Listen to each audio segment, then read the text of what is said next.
اب ہم نبی کریم صلی اللہ علیہ وآلہ وسلم کے عمل مبارک اور آپ کی تعلیمات جو تواضع کے بارے میں ہیں، عاجزی کے بارے میں ہیں، وہ کیا ہے جانتے ہیں۔ بسم اللہ۔ بسم اللہ الرحمن الرحیم والصلاة والسلام علی رسولہ الکریم، اما بعد۔ جس طرح قبلہ مفتی صاحب نے ارشاد فرمایا کہ اللہ سبحانہ و تعالیٰ نے پیارے آقا صلی اللہ تعالیٰ علیہ وسلم کو جب اس دنیا میں مبعوث فرمایا ہے تو خود جاند عالم صلی اللہ علیہ وسلم نے ارشاد فرمایا انما بعثت لاتمم مکارم الاخلاق، کہ میں مکارم اخلاق کی تکمیل کے لیے بھیجا گیا ہوں۔ یعنی اخلاقیات کا درس تو چلتا چلا آ رہا ہے، کچھ نہ کچھ اوصاف ہر زمانے میں کہیں نہ کہیں موجود رہے، لیکن اس کی تکمیل کے لیے اللہ نے مجھے مبعوث فرمایا۔ دین بھی مکمل ہوگا اور اخلاقیات کی تکمیل بھی مکمل ہو جائے گی۔ یہی وجہ ہے جب پیارے آقا صلی اللہ تعالیٰ علیہ وسلم کی حیات مبارکہ کا ہم مطالعہ کرتے ہیں اور حضور جاند عالم صلی اللہ علیہ وسلم کی سیرت مبارکہ سے روشنی جب ہمیں ملتی ہے تو ہمیں نظر آتا ہے کہ آپ صلی اللہ علیہ وسلم نے اپنے پیروکاروں کو صرف عبادت نہیں سکھائی، صرف تلاوت قرآن نہیں سکھائی، صرف انہیں عبادت کے ضابطے نہیں سکھائے، بلکہ ان کے کریکٹر بلڈنگ کی ہے۔ ایک انسان معاشرے میں کس طرح تبدیلی لا سکتا ہے،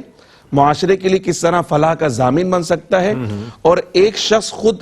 روشن کیسے ہو سکتا ہے اور مزید دوسروں کو کیسے روشن کر سکتا ہے، وہ ہمیں پیارے آقا صلی اللہ علیہ وسلم کی سیرت میں نظر آتا ہے۔ تو یہی وجہ ہے کہ صحابہ کرام کی شخصیت بھی ہمیں مکمل نظر آئی، کیونکہ ان کے معلم پیارے آقا صلی اللہ تعالیٰ علیہ وسلم۔ اب چونکہ جیسے قبلہ مفتی صاحب نے ارشاد فرمایا نا کہ ہمیں اس کو سیکھنا ہے، اس کی انتہا دونوں طرف موجود ہے، اور جو حد اعتدال ہے وہ شریعت کا اور اسلام کا پسندیدہ ہے۔ تو ہمیں افراط اور تفرید دونوں سے بچتے ہوئے حد اعتدال میں آنا ہے، اور حد اعتدال کی سب سے بہترین عملی شکل اگر ہمیں نظر آئے گی تو پیارے آقا صلی اللہ علیہ وسلم کی سیرت میں نظر آئے گی۔ تو حضور جاند عالم صلی اللہ علیہ وسلم کا عمل اگر ہم دیکھیں، جس سے آپ نے سرنامہ کلام میں ارشاد فرمایا فتح مکہ کی طرف آپ نے اشارہ دیا، ایک عظیم الشان فتح عظیم الشان اللہ سبحانہ و تعالیٰ نے آپ کو عطا فرمائی کہ تمام تر مخالفین آپ کے زیر سایہ آ چکے ہیں اور وہ آپ کے سامنے مجرم بن کر کھڑے ہوئے ہیں، اور آپ ایک بڑی تعداد میں صحابہ کرام کے ساتھ لشکر کشی کر رہے ہیں، لیکن یہ پہلا لشکر ہے جو خون ریزی نہیں کر رہا۔ اور آپ صلی اللہ علیہ وسلم سے پہلے جتنے فاتحین دیکھے گا اور بعد میں دیکھے گا، جب وہ فاتحانہ شان و شوکت کے ساتھ داخل ہوتے ہیں مقبوضہ علاقوں میں تو ان کی شان ہی الگ ہوتی ہے، ٹھاٹ بھاٹ الگ ہوتے ہیں، اور وہ خون ریزی کرتے ہیں، وہاں پر وہ تہ و تیغ کر دیا کرتے ہیں۔ مگر پیارے آقا صلی اللہ علیہ وسلم جب آپ فاتح کی حیثیت سے داخل ہو رہے ہیں تو آپ کی تواضع اور انکساری کا عالم یہ ہے کہ آپ کا سر انور اتنا جھکا ہوا ہے کہ جو اونٹنی پر کجاوا کسا ہوا ہے اس تک آپ کا سر انور جا کر مل رہا ہے، یعنی سجدے کی کیفیت، بجائے اس کے کہ سر اٹھا کر جاتے سر جھکا کر جا رہے ہیں کہ اگر فتح ہے تو اللہ کی ہے، فتح ہے تو اللہ کی طرف سے بندے کی کیا حیثیت ہے۔ یہ وہ شخصیت جن کے لیے اللہ نے پوری کائنات کو بنایا، ان کے عمل سے ہمیں تواضع انکساری مل رہی ہے۔ پتہ چل رہا ہے کہ فاتح اگر ہو تو اپنی فتح پر غرور و گھمنڈ کرنے کے بجائے اللہ سبحانہ و تعالیٰ کا شکر ادا کرے۔ اسی طرح آپ صلی اللہ علیہ وسلم کے زمانے میں جتنے بادشاہ تھے ان کے باقاعدہ دربار ہوا کرتے تھے، مگر پیارے آقا صلی اللہ علیہ وسلم سردار الانبیاء ہیں، تمام جہان اللہ نے آپ کے قبض اقتدار میں دے دیا، مگر آپ کا کوئی دربار نہیں تھا، کوئی دربار شاہی نہیں تھا۔ ان کے جو ہے پروٹوکول ہوا کرتا تھا، پیارے آقا صلی اللہ علیہ وسلم کو کوئی پروٹوکول نہیں، ان کے تخت ہوا کرتے تھے، ان کے صحابہ نے بھی یہ اختیار کیا، وہ تخت پر بیٹھا کرتے تھے، مگر حضور کسی تخت پر نہیں بیٹھا کرتے تھے۔ تو حضور صلی اللہ علیہ وسلم نے اپنے ہر عمل سے بتایا کہ دیکھو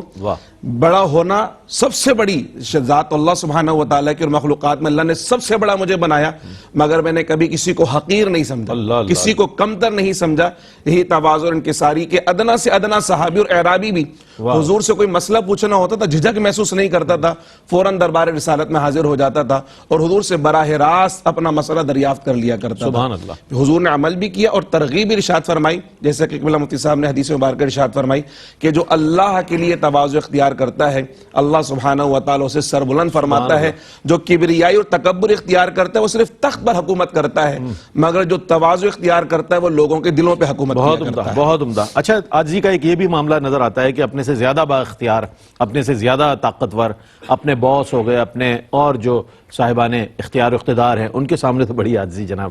آپ جیسے فرمایا، لیکن اپنے ماتحتوں کے ساتھ، اپنے سبارڈینیٹس کے ساتھ بڑے جاہ و جلال کے ساتھ یہی صاحب نظر آتے ہیں۔ تو اس چیز پر بھی غور کرنا ہے، عاجزی کرنی ہے صرف اللہ کی خاطر، اللہ کے لیے۔ ایک مختصر سا وقفہ، وقفے کے بعد لوٹتے ہیں، مجھے امید ہے آپ کا اور ہمارا ساتھ رہے گا۔